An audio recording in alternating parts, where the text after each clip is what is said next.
বাপের সমান বয়স মেয়েরে বিয়ে করছে। কারে বিয়ে করছে? এই যে এই মেয়েরে। এ কাকা, আপনার বয়স কত? 80 বছর। 80 বছর? আপনি এই মেয়ের আনছেন কোন জায়গা থেকে? রামপুরা থেকে। ঢাকা রামপুরা? ঢাকা রামপুরা। আপনি কি করতেন ওই জায়গায়? ফলের ব্যবসা করতাম। ওই ব্যানে নিয়ে নিয়ে? ব্যানে নিয়ে নিয়ে। এটা কোন জায়গা? রামপুরা টিভি সেন্টারের সামনে নাকি? টিভি সেন্টারের সামনে। আর এই জায়গার নাম কি ভাই? এটা মানিকগঞ্জ। মানিকগঞ্জ। এই আপু, বয়স কত আপনার? 17 বছর। কি করেন আপনি? লেখাপড়া করতাম। আপনার বাসা কই? রামপুরে ওই জায়গায়? হ্যাঁ, রামপুরা। ফ্যামিলি নিয়ে থাকেন ওই জায়গায় নাকি? ফ্যামিলি নিয়েই থাকি। এই যে কাকারে কি বিয়ে করছেন? হ্যাঁ, বিয়ে হয়ে গেছে আমাদের। তা আপনি তো কি কোন আপনি বিয়ে করছেন, তো বিশ্বাস হইতেছে না। আরে ভাই ঘটনা হয়েছে, উনি যে ফল বিক্রি করতো না, হ্যাঁ। ওই নাকি স্কুলে বললে আবার করতো, ওনার কাছ থেকে ফল টল নিত করতো, ওইভাবে একটা সম্পর্ক হয়েছে। পরে হারা দুইজনে ওই ঢাকাতে বিয়ে করে পলায় পড়ছে ভাই গিয়া। মানে ঢাকাতে বিয়ে করে নিয়ে আসছে? পলায় পড়ছে, ওনার বাড়িতে আইছে। ওনার বাড়িতে তো পোলা মানে জায়গা দেয় না, মানে আর একজনের বাড়িতে। কার বাড়িতে উঠছে? আমার বাড়িতে। আপনার বাড়িতে? হ্যাঁ। আমার এটা সম্পর্কে চাচা হয়। পরে আমাকে এসে বলতেছে যে ভাইস্তে আমি তো কাম হরছি, বললাম আমাকে বাড়ি রাখতে হয় না, তাহলে তোমার বাড়িতে উঠি। তখন আমি বললাম যে ওঠো, তখন সমাধান করা যাবে উঠলি পারে। আচ্ছা, তখন এই অবস্থায় আছে। এনে পোলাপানটা বাইর করে দিয়েছে? হ্যাঁ, পোলাপান বিয়ে করাইছে? হ্যাঁ, বিয়ে করাইছে। নাতি নাত করাছে, দুইটা পোলা আছে, নাতিমুতি আছে। বিয়ে করে না, এর বয়স 80 বছর।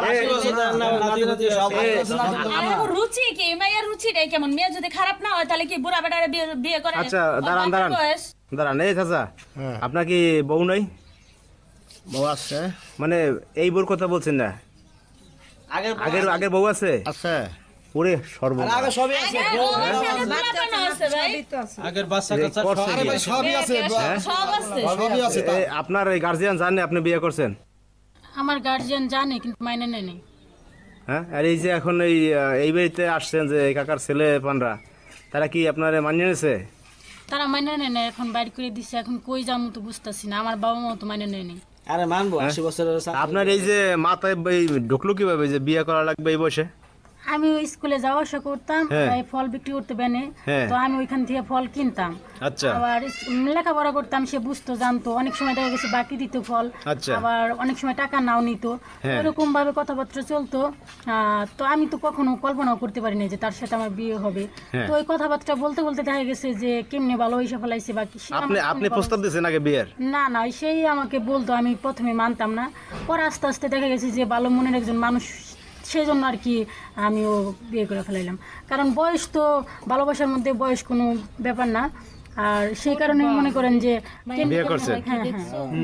আরে খোদা, বাঁচবো কয়দিন? আপনি তো বিয়েটা করলেন, লোকটা বাঁচবো কয়দিন, সংসারে করবেন কয়দিন? কাকা, তা আপনি ঢাকা শহরে বেচতে গেছেন ফল বেচতে যেয়ে এই কাম করে আসছেন?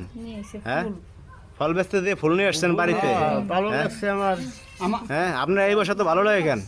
আমার চাচার মনে আনন্দ আছে। চাচা এমনি করবো, আমার তো আগে বলে নাই। আবার এই বেটা কয় কি জানেন, আমি বুড়া হইছি, আমার মন তো বুড়া হয় নাই। এই বুড়া খালি দর্শক ভাইয়েরা, কথা আছে যে হায়রে কলিকাল বাগেছাটা শিয়ালের রোগাল। আজকে তো এই অবস্থায় দেখতে আছি আমরা। তো আপনাদের কোনো কিছু বলার থাকলে আপনারা কমেন্টসে বলেন। আমরা আসলে বলার ভাষা হারিয়ে ফেলেছি সবাই।